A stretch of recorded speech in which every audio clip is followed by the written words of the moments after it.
A gente vai fazer um vídeo hoje sobre Fini. Que a gente comprou esses Finis aqui. São 6 Finis e a gente vai experimentar. E vamos falar se é bom, se é ruim, se a gente enjoa. Nós vamos comer essa dentadura. A gente tava comendo aqui a dentadura, entendeu? A gente tava comendo a dentadura porque a gente não conseguia aguentar e a gente teve que comer. Mas aqui só sobrou 3, então a gente vai experimentar do mesmo jeito. Então, aqui, gente, o formato dele é muito bizarro, ó. é muito pequeno. É engraçado. É muito pequeno e engraçado. Uma porrinha. Ai, falei que essa daí vai ser pra minha mãe. Porque minha mãe gosta de dentadura. Tu comeu um monte, safada. Eu comi um monte, ó.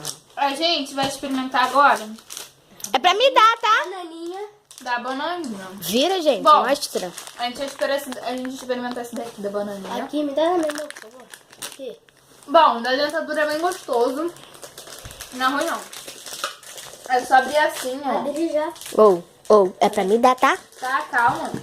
É porque você... Pode falar. Cala a boca. Desculpa a gente gritar aí, Aqui. que eu sou maluco. Aqui, gente, a bananinha. Toma. Que depois a filmadora vai comer. Aqui a nossa... Tá legal. Nossa, que pessoal aqui vai comer. Parece uma lua. Vocês verem. É muito bom. É muito bom. Gente, eu nunca experimentei, então não sei se é bom. É bom. Ah, é bem... É bom. Tem gosto Gente, faz assim, Banana. se quem achou. Eu gosto de banana. Quem tem achou gosto de bom? bala de banana. Cala a boca, a gente tá gravando, Carol. Ai, tem que Então. voltar então aí, tá? Ah, a gente já continua, então vá. Eu corto o vídeo. Agora vai ser Tem agora. gosto de bala de banana, então é bem, muito bom. Eu vou... Esse daqui agora é da minhoca. Da minhoquinha. E aí, câmera, você gostou de banana? Balança com a câmera aí, câmera. É. Tá bom.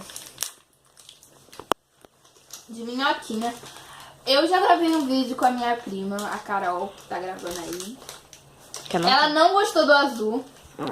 Então eu vou dar o vermelho pra ela, porque o azul parece ser bom. Eu gosto do abóbora, que tem um gostinho. Gente, eu enfiei na boca. Desculpa, olha como ficou. Aqui, ó. Vou mostrar o formatinho deles pra você. É igual a minhoquinha mesmo. É bom. Sabe? O morango. Tá azul que ela não gostou. Ah, o de morango que eu não gostei, não. É muito bom. Já comeu?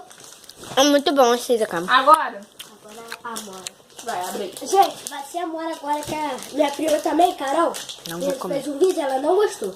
Não, nem eu vou Esse comer. da minhoca, nossa, é mais ou menos. Eu dou mais ou menos. Daria um 6. É, mas tipo assim, mas você não pode falar. Quer pegar o prato? Eu quero pegar o preto, calma aí. Ah, eu também quero pegar o roxo. Gente, mostra. Roxo. Não. Ó, Toma aí, ele toma. é muito bonitinho. O Esse vermelho. Toma aí, o Tá. roxo aí. Esse daqui, ele parece aquele chiclete que vem com bolinha e quando você aperta, vem com aquele... caldinho. Mostra o... Aqui, gente. Esse é o preto. Esse é o roxo, né, na verdade, que parece preto, Ó, e esse então daqui é o me dá vermelho. aqui. Ele é uma gelatina, sabe? Todos Gente, eles é uma aqui- gelatina. Aqui, ó, mordidinho. É, só que ele parece uma amora, entendeu? É uma Mora. É bom. Olha, gente. Quer a Carol? Não. Aprovado. Agora a gente vai experimentar de beijinho. Ó, se liga aí. Eu já tô enjoando já, porque é muito firme. Eu não posso ficar comendo toda hora doce. Daqui a pouco Então eu vou você comer. Não vai provar todos eles, né? É eu e o Carol. Ai, tem cheiro muito enjoado. Então vamos lá que eu vou. Eu nem vou experimentar, gente. É bom, cara. É só tem choro de Gerro. Cara, sério, não gostei. Cheira muito. Não vou comer, cheira muito ruim, muito Então ruim. dá. Muito enjoado. Eu comi, gente. Esse daqui é o outro minhocas secretas. Cadê? Esse daqui era só minhocas. Esse daqui é minhocas secretas, porque ela vem com açúcar. Bom, vou comer só mais um, gente. Eu tô com. Esse é muito Ele bom. tá com fome, vai comer doce. Muito bom. Muito bom, ó. Para de nojeira. E agora, só pra terminar, antes de eu abrir esse. Gente, eu não tô conseguindo abrir, que vergonha. Daí, gente. Conseguiu já. Carol Savaca. Também outro que tem cheiro muito enjoado, não gostei. Então, tu vai ter que provar, minha filha. Prova sua não. Tá. Nossa câmera aí vai provar. Tá bom, é só essa dica.